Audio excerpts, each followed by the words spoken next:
애가 어디에서 나왔나요? 부모님. 엄마와 아빠죠. 그러니까 엄마와 아빠의 친밀도는 곧 나의 소중함으로 연결돼요. 그리고 내 엄마가 내 아빠에 대해서 한 말. 특별히 우리 여성분들 엄마한테 어떤 얘기 들었어요? 아버지에 대해서. 너희 아빠 같은 사람은 흔치 않단다. 너희 아빠는 말종이야. 흔치 않아. 그게 여러분의 결혼 생활에 영향을 미칠까요? 안 미칠까요? 미쳐요. 미쳐버려요. 그게 내 결혼 생활에 영향을 미쳐버린다니까요. 그리고 아빠가 너무 무시되는 짓을 많이 하셔요. 그러면 이 여성은 남자는 왜 저래? 이렇게 되는 거예요. 왜 이렇게 철이 없어 우리 아빠는? 이해가 안 돼. 그럼 이 여성은 결혼에 대해서 두 가지 생각해요. 첫 번째, 난 결혼 안 해. 두 번째, 결혼을 의외로 빨리 해요. 그것도 더 희한한 것은요. 아빠랑 비슷한 사람하고 결혼할 확률이 높아요. 왜 그런가 봤더니 첫 번째는 아버지에 대한 연민이래요. 내 존재를 잊게 하신 분이거든요. 아무리 행위를 잘못하셔도. 두 번째는 아버지에 대한 길들여짐이죠. 사람은 길들여진 걸 자연스럽다고 착각한대요. 그러니까 난 아빠 같은 사람 절대 안 만날 거야. 엄마도 계속 그 얘기를 했는데 결혼하고 5년, 10년 지나 보니까 남편이 누굴 닮아 있다고요? 아빠를 닮아. 그래가지고 그때 내가 복이 없어. 난 남자 복이 없어. 아빠 복도 없고 그냥 남편 복도 없고 그냥 자식 복도 없고 그냥 이렇게 해서 자기를 몰아가는 경우가 있대요. 자, 그래서 엄마하고 아빠하고의 사이는 기본적으로 전 중요하다고 생각해요. 그리고 이제 결혼하신 분들 계시다면 부부가 다툴 일이 매우 많죠. 그렇지만 자녀 교육을 위해서 어떻게 하면 좋을까요? 다투고 싸우더라도 애들이 보는 앞에서는 피하고. 그렇죠. 네. 애들 없는데 야산 같은 데 많단 말이에요. 애들 앞에서는 애들이 특별히 어릴수록 거기다가 욕을 하거나 서로를 비난하거나 서로에게 원망을 하거나 이런 건 정말 안 좋죠. 그리고 애가 엄마한테 이럴 경우 있어요. 엄마, 우리 아빠는 왜 저렇게 살아? 난 진짜 짜증나. 자, 이때 엄마는 누구 편을 들어주면 좋을까요? 아빠. 다 알고 계시네. 아빠 편을 어떻게 줘? 아빠가 다 이유가 있어. 네가 아직 이해를 못해서 그래. 그러면은 이 여성은 어떻게 되는 줄 아세요? 그 앞에서 말을 이렇게 해요. 엄마도 짜증나. 이렇게 말하지만 나중에 이 여성이 남편이나 남자친구하고 관계를 맺을 때요. 상대적으로 남자 잘 무시하지 않아요. 자존은 내 부모의 사이에서 온 게 있다고요. 그리고 내 부모가 나에 대해서 뭐라고 해줬는지가 되게 또 중요해요. 어떤 사건을 당했을 때 우리 부모들은 우리한테 뭐라고 말했는지 이게 되게 중요한 거죠. 엄마, 아버지는 어떻게 만나셨지? 이런 게 어느 날 궁금할 때 있죠. 네. 그리고 이제 나이가 들어서는 뭐 엄마, 나 어떻게 났어? 이런 거 물어보죠. 네. 그때 뭐라고 얘기해야 될까요? 여기서 꼭 진실을 말해야 될까요? 니가 술 처먹고 들어가겠냐? 엄마, 너 이혼도 못했어 아주 그냥. 넌 엄마한테 잘해야 돼, 너는. 아우 찔려라. 그래도 좀 뭐라고 해주면 좋을까요? 엄마, 나 어떻게 났어? 너무도 사랑해서. 너무도 사랑해서. 그래서 좀 이렇게 하면 좋죠. 이렇게. 엄마, 우리 딸 낳으려고 엄청 노력했다. 그냥 엄마 너 낳고 그냥 노래를 정말 한 일주일을 불렀나? 그래서 저도 저희 엄마한테 엄마, 나는 어떻게 낳은 거야? 미치겠다. 너를 안 낳으려고 그랬어. 잉? 엄마는 너를 안 낳으려고 그랬는데 똑같다. 우리 집에 제사가 많아. 제사가. 그래가지고 형 하나로는 제사를 다 못해. 그래서 제사를 도우려고 너를 낳았어. 그러면 제가 그때 야, 그러면 나는 제사 돕기 위해 태어난 아이인가? 그래서 제가 그때 좀 자존감이 많이 떨어지더라고요. 왜냐하면 자기의 태어남 자체가 환영받지 못한다는 건 우리의 자존의 중심부를 날려버리는 거거든요. 제가 엄마에게 물어봤죠. 엄마, 아빠하고는 어떻게 만났어? 그랬더니 매우 오래전에 할아버지 두 분이 이제 친구여서 결혼을 하셨대요. 두 분이 이제 술을 잡수시다가 자네 딸 우리 아들 주세 그랬는데 할아버지가 술이 취해서 그러세라고 해서 결혼을 하게 됐다고 그러더라고요. 세상에서 제일 슬픈 새는 그러세 같아요. 나의 의지와 전혀 상관없이 인생이 흘러간다는 것은 매우 슬픈 일이죠. 그래서 이제 결혼한 날 처음 봤는데 아버지가 귀가 안 들리시더래요. 시댁 식구는 한 뭐 열 몇 명 있고 종갓집 장손이거든요. 그래서 어머니는 이제 도망가기로 하셨대요. 그래서 이제 도망가려고 눈치를 보는데 이제 덜컥 이제 애가 생긴 거죠. 도망가려면 애를 가지면 안 되는데 얘만 낳고 도망가자. 덜컥 연년생. 하나는 외로워. 둘이 버텨라고 그러고 도망가야지. 덜컥 그래서 제가 6째가 됐어요. 그래서 엄마의 기구한 삶은 시작된 거죠. 저희 어머니는 아버지하고 되게 스타일이 다르시더라고요. 아버지는 되게 미국 사람처럼 생기셨어요. 어머니는 되게 그 몽골 느낌이 많이 나세요. 그리고 저희 아버지는요 되게 스타일리시하시고요. 어머니는 초등학교 때 행사를 하는데 이제 친구 어머니들은 나이가 다 젊잖아요. 왜냐면은 이제 저희 엄마랑 저랑 나이 차이가 많이 나거든요. 엄마들이 되게 머리 커트 해가지고 날씬하게 해가지고 이렇게 딱 그 치마 정장 해가지고 오는데 저희 엄마 저쪽에서 그 몸빼를 입고 오시더라고요. 이런 패턴이었었어요. 이런 큰 꽃이 많고 호랑이 같은 게 있었어요. 엄마는 아버지 때문에 힘들게 사셨죠. 아버지가 장애도 있고 이제 그림을 하셨기 때문에 매우 힘든 삶을 사셨어요. 이제 그래서 제가 이제 엄마의 그걸 보고 고등학교를 졸업하고 이제 엄마하고 아빠하고 다투는 모습을 보고 싶지 않아서 이제 서울로 도망을 나왔어요. 도망 아닌 도망을. 그리고는 이제 미안한 마음이 생긴 거죠. 그래서 이제 돈을 보내야 되겠다는 생각이 든 거예요. 처음으로. 돈을 보내고 이렇게 전화를 했죠. 엄마, 나 이제부터 말일이 되면 돈 좀 보낼게. 엄마 많지는 않은데 아버지랑 맛있는 거 사잡수셔. 근데 저희 엄마는 진도 사람이에요. 짱호가 보내지 마. 엄마는 3년 살면 뒤져.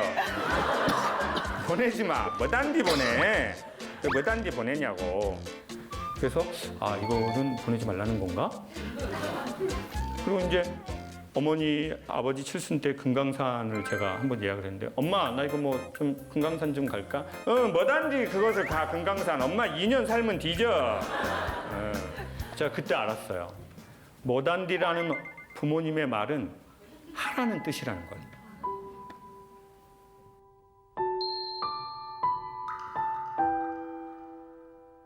추석 때 이렇게 말하죠. 뭐하러 내려오냐? 너 일도 많고 바쁜데. 이거는 야, 너 바쁘지만 좀 내려와라. 근데 네가 바빠서 차마 오라고는 말하기가 그렇다. 너도 다 컸으니. 그렇지만 아빠가 우리 딸이 보고 싶네. 그렇게 말할 수 없으니 우리 아들 한번 내려와서 보고 가라. 그래서 제가 어머니의 말은 조금 알아들었어요. 아, 엄마가 뭐단디라고 하면 하라는 뜻이구나.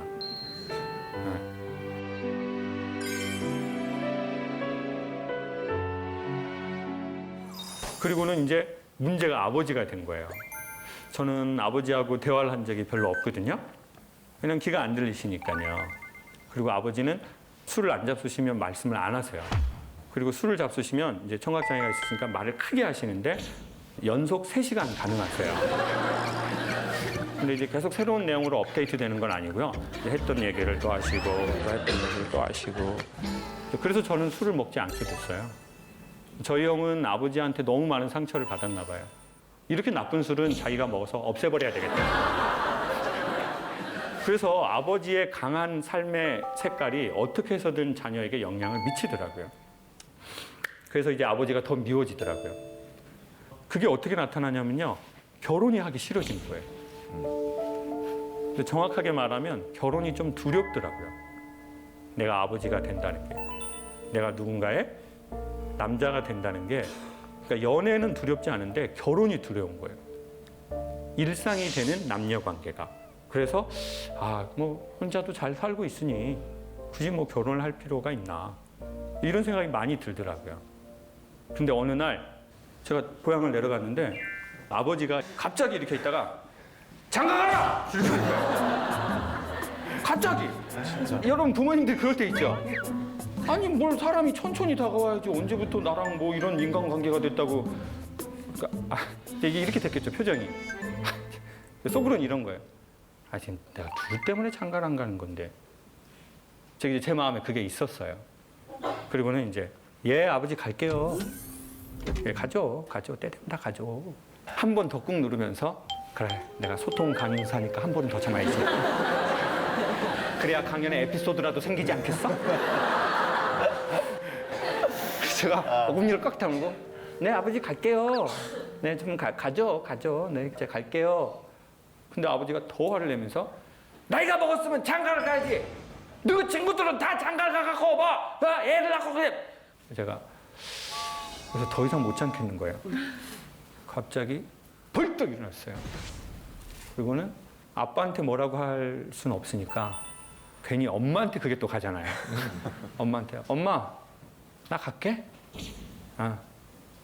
근데 이제 제가 부모님 전라도 분인데 제주도에 사셔서 제가 이제 제주도에서 태어나서 살았거든요. 제주도가 비가 갑자기 올 때 있잖아요. 비가 막 엄청 오는 거예요. 근데 엄마가 된장을 가져가라고? 풀어지겠는데? 근데 저희가 또 그 당시에 어설프게 철이 나가지고 그래 엄마가 해줄 수 있는 게 없지. 근데 엄마의 인생 60년, 70년 동안 하셨던 이 된장이 엄마의 영혼을 주는 거야. 안 먹어도 가져가야 돼. 제가 이런 어설픈 철이 들었었어요. 그래서 엄마가 된장을 옹기가 숨을 쉰다고 옹기에다가 넣어놨어요. 이만한 옹기에 된장을 넣어놓고 제가 쥐포를 좋아하는데 제주도의 쥐포가 맛있다고 시장에서 이만한 쥐포를 30장을 검정 봉지에다가 넣어가지고 이걸 갖고 가라고 하는 거예요. 저는 또 트렁크가 하나 있고 여기서 지금 멋지게 딱 뛰쳐나가야 되잖아요. 아버지 됐어! 딱 가는데 트렁크에 된장 봉지를 넣었는데 모양이 하나도 안 나는 거예요 이게.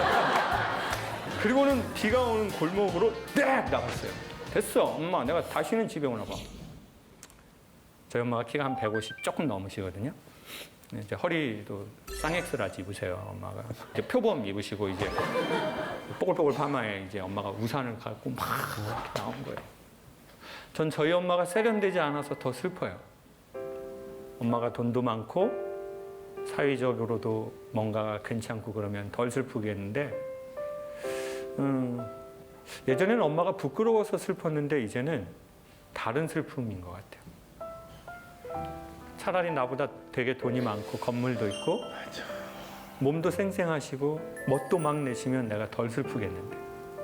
근데 엄마가 우산을 들고 막 나온 거예요 이렇게. 근데 이제 엄마가 키가 작으니까 우산 끝이 자꾸 제 눈을 찌르는 거예요. 이게 지금 너무 슬픈 장면인데 된장은 무거워 엄마가 우산은 찌르고 빗물은 계속 눈구녕을 쑤셔대고 있고 이게 뭔 블랙 코미디야 이게. 그리고 엄마가 저를 안으시면서 이렇게 말하는 거예요. 상호가 네가 이해해라. 너희 애비 저렇게 평생을 살았다. 네가 이해해. 너희 애비가 저렇게 평생을 살았어. 네가 이해해. 야, 그런데 딱 두 사람의 느낌이 생각이 나는 거예요. 아주 오랜 세월 힘든 일을 오래 한 그 남자의 느낌과 네가 참으라고 네 아빠가 평생을 저렇게 살았다고 슬프게 맨발로 뛰쳐나와서 골목에서 아들을 안고 있는 느낌이더라고요. 엄마 아버지가 제 또래 조금 전후에 저를 낳으셨어요. 저는 아이가 셋이거든요. 저는 이제 제 또래에 비해 경제적으로 조금 나은데요. 솔직히 저는 이제 둘째, 셋째가 쌍둥이인데 걔네들이 좀 부담스러운 게 있어요. 어린이집을 다니는데 내년에 군대 갔으면 좋겠어요. 장기 복무했으면 좋겠어요. 무섭다 진짜. 해병 수색대 같은 거. 근데 너무 솔직한 얘기예요. 아이가 부담스러운 거예요. 제 공간도 없고 얘네들을 위해서 돈도 미리 계속 모아둬야 되고. 근데 그 생각이 드는 거예요. 괜찮지 않은 아빠인 나를 발견하면서 아, 그 남자 귀가 안 들리고 노동일을 하고 자식이 6이고 어머님 먼저 돌아가셨고 아버지에게서 학대를 받았던 그 남자는 내 또래에 무슨 생각이 들었을까? 그러니까 아버지 말고요. 그 남자. 나랑 나이가 엇비슷한 그 남자는 그때 무슨 생각이 들었을까? 나랑 나이가 비슷하거나 나보다 어린 여잔데 아이가 여럿이고 자기의 취미도 없고 술을 마시지도 못하고 그 여자는 무슨 생각이 들었을까? 저는 스트레스를 받으면 자전거도 타고 바이크도 타고 가끔은 해외로도 여행을 가고 가끔은 명품을 사기도 하는데 그 남자는 스트레스를 받았을 때 무엇을 했을까? 그 생각이 제가 힘드니까 드는 거예요. 제가 부담스러우니까. 근데 어느 날 전화가 온 거예요. 여보세요? 제주도에 있는 한 치과래요. 그래서 제가 강의 의뢰하시려고요? 그랬더니 그게 아니고요. 저 아버지가 누구누구씨 맞으세요? 예, 저희 아버지인데 왜 그러세요? 아버지가 그 치과병원에 임플란트하고 뭐 치료 같은 걸 받으러 오셨는데 치료비를 저한테 낼 수 있냐고 물어보라고 그래가지고 전화를 했다는 거예요. 그래서 제가 나 아빠랑 안 친한데. 예.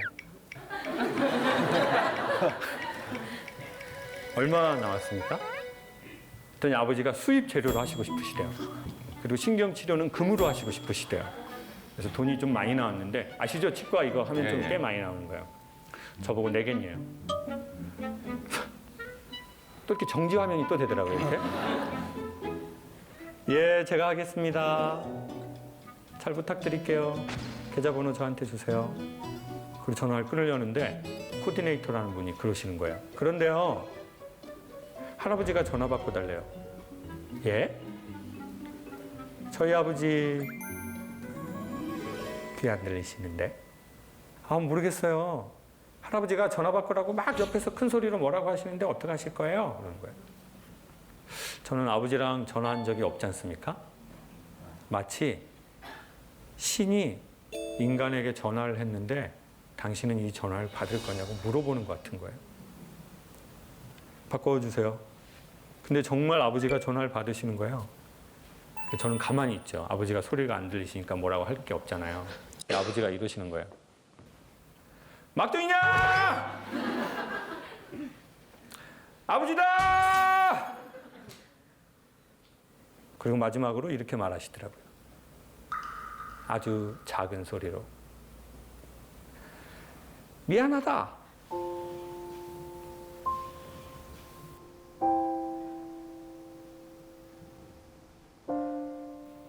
저는 언젠간 아버지가 저한테 미안해야 된다고 생각하고 사는 것 같아요. 아버지는 나한테 미안해야 돼. 내가 결혼이 힘든 것도, 애가 낳기 싫은 것도, 연애가 자꾸 안 되는 것도 전부 아버지 때문이야. 내가 술 먹는 사람을 짜증나게 하는 것도 전부 아버지 때문이야. 그러니까 아버지는 언젠간 나한테 그 권위주의를 벗고 미안하다고 하셔야 돼. 라고 속으로 계속 생각을 하고 살았나 봐요. 근데 막상 미안하다는 말을 들으니까 기분이 좋아야 되잖아요. 근데 속이 상하는 거예요. 이분이 이제 그 권위주의가 가득했던 이분이 참 힘이 없구나. 돈 얼마 때문에 막둥이한테 미안하다는 거예요.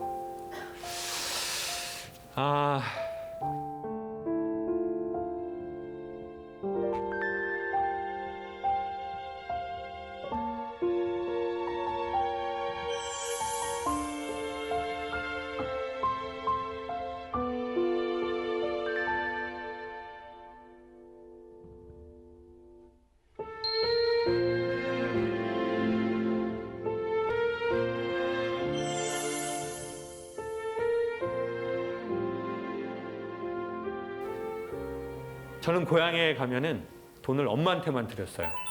아버지한테 돈을 드렸더니 윷놀이로 사회에 환원을 하시더라고요. 그때 이렇게 마음을 먹었죠. 우리 아버지는 돌아가실 때까지 돈이 없어야 돼. 그래야 문제를 안 일으키시지. 나이가 드셔도 계속 문제를 일으키시는구나, 아버지는. 그래서 돈을 안 드렸는데 그 미안하다는 사건 이후로는 아버지도 윷놀이를 하시든 화투를 치시든 돈이 있어야 되겠다는 생각이 처음 들더라고요.